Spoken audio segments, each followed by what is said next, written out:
Hello all, in this video we are going to discuss about runtime environments. The names must be mapped into memory location during runtime. So during execution, the same name in the source text can denote different data objects in the target machine. So we are going to discuss about these names and data objects in this video. And each execution of a procedure is referred to as activation of the procedure. So whenever the procedure is executed, we can say that that procedure is activated.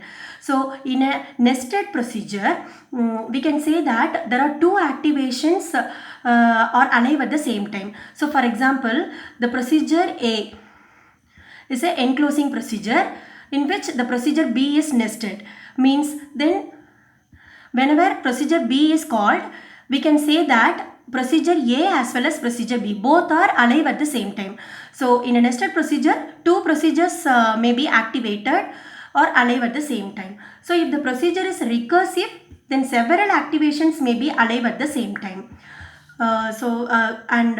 Next we are going to discuss about source language issues. So the first one is procedures.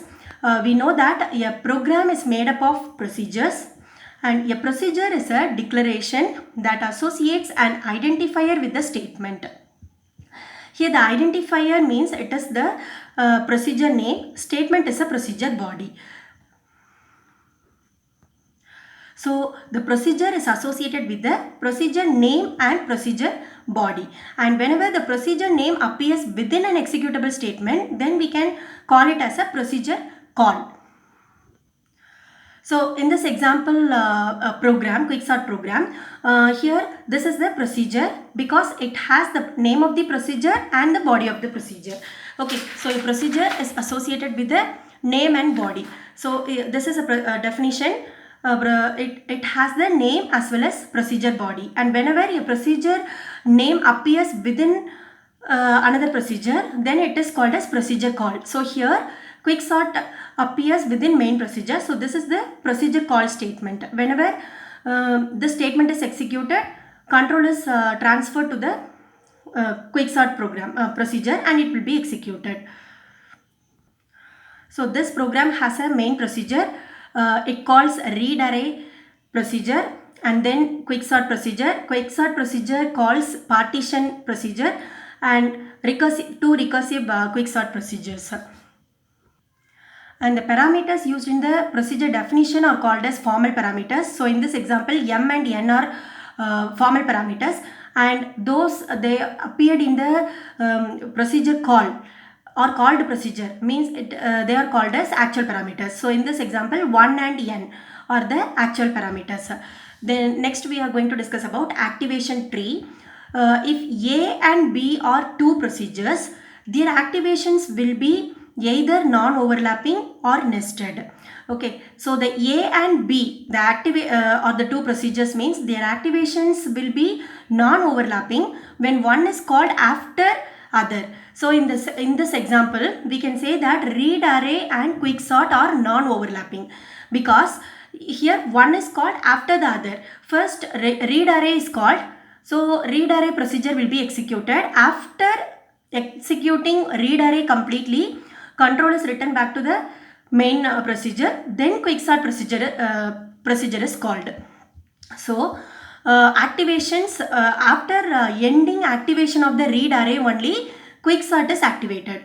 Therefore we can say that read array and quicksort are non-overlapping, and it sometimes A and B are their activation, the A and B's procedures activations will be nested. So for example, here partition is nested inside quicksort. Okay, so here whenever this statement procedure call occurs, activation of the partition is started. Before ending activation of the quicksort, activation of the partition procedure is started. Then after ending partitions activation only, quicksort will be ended. So this is called as nested procedures.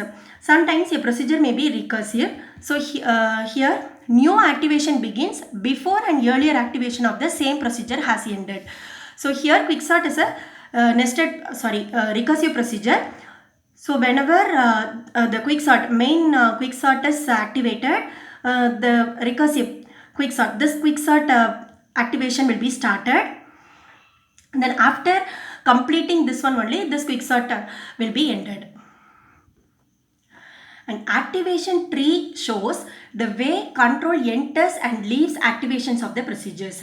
So in an activation tree, each node represents an activation of a procedure.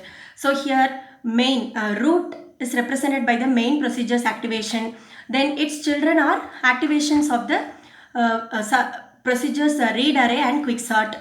So all the nodes represent activation of a procedure. Then the second point is the root represents the activation of the main program. So root is the activation of the main program. Third one is the node for A is a parent of node for B if and only if control flows from activation A to B.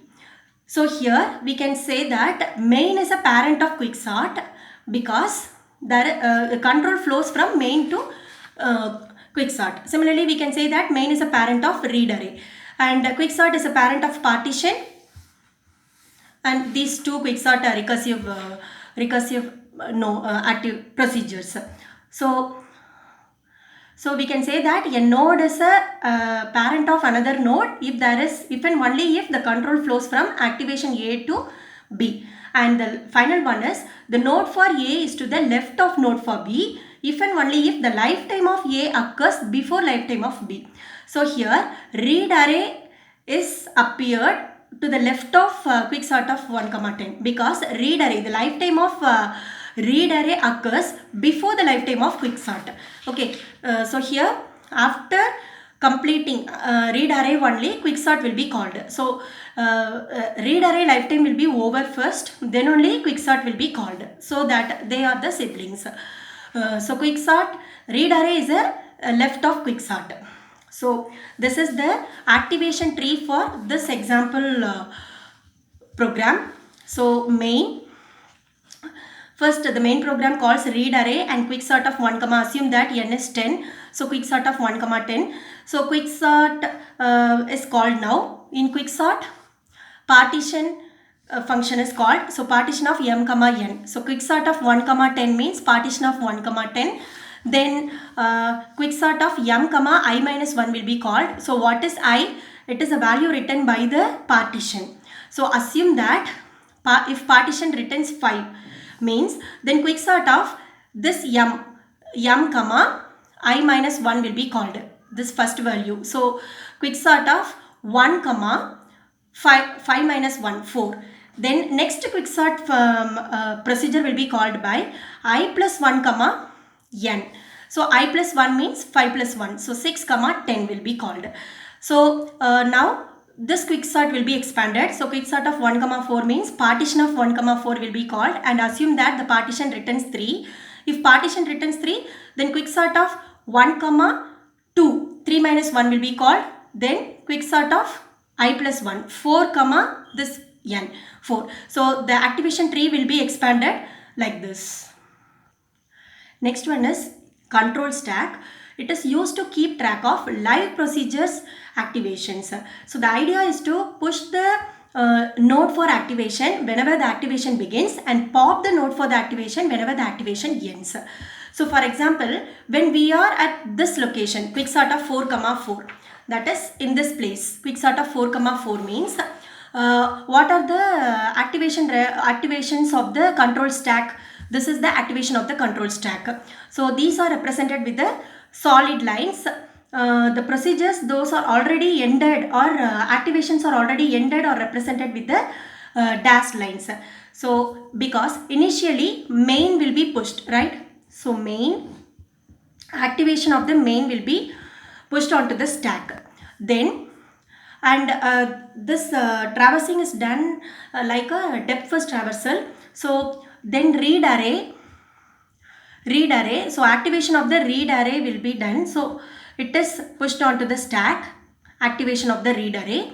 Then it is complete. It is after executing this read array, it will be popped, right? So this will be popped from the stack. Then quicksort of 1, 10 will be pushed. So QS of 1 comma 10 means quicksort of 1 comma 10 will be pushed onto the stack. Then partition of 1 comma 10 is activated. So that is pushed onto the stack, partition of 1 comma 10. Then it will be, after executing this procedure, this activation will be popped from the stack.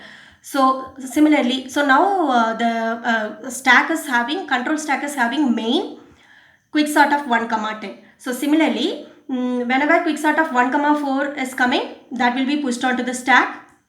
Then partition of 1 comma 4, 1 comma 4, so that will be also pushed, and whenever its procedure is ended, that will be popped.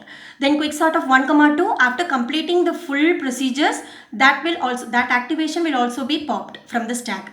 Then finally quicksort of 4 comma 4 will be pushed onto the stack. So currently these are all the activations on the stack.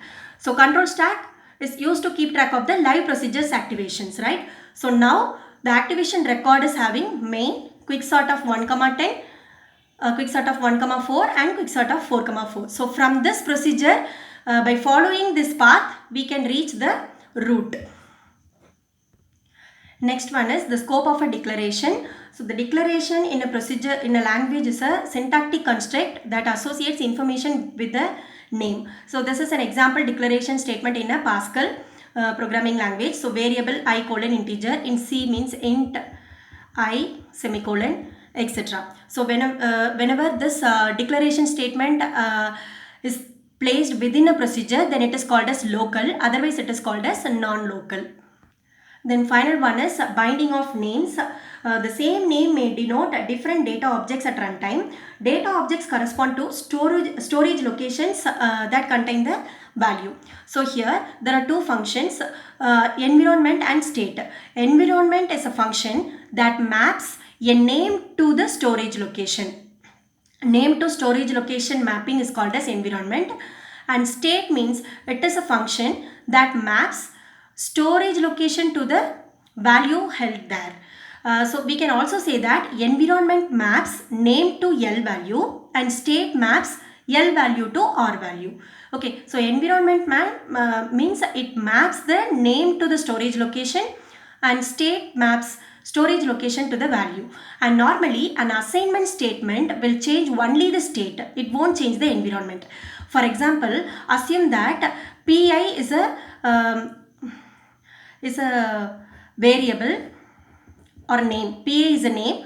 Its storage location is 100 and its initial value is 0. So PA's initial value is 0. Whenever we see the assignment statement 3.14, PI is equal to 3.14, only the value will be changed. So instead of 0, 3.14, 3.14 replaces 0. Okay, so but there is no change in the storage location. So assignment statement normally changes the state only. It won't change the environment because storage location will not be changed. It changes only the state. And when an environment associates storage location S with the name X, then it is referred to as, or we can say it as X is bound to S. That is bounding of X. So that's all about source language issues.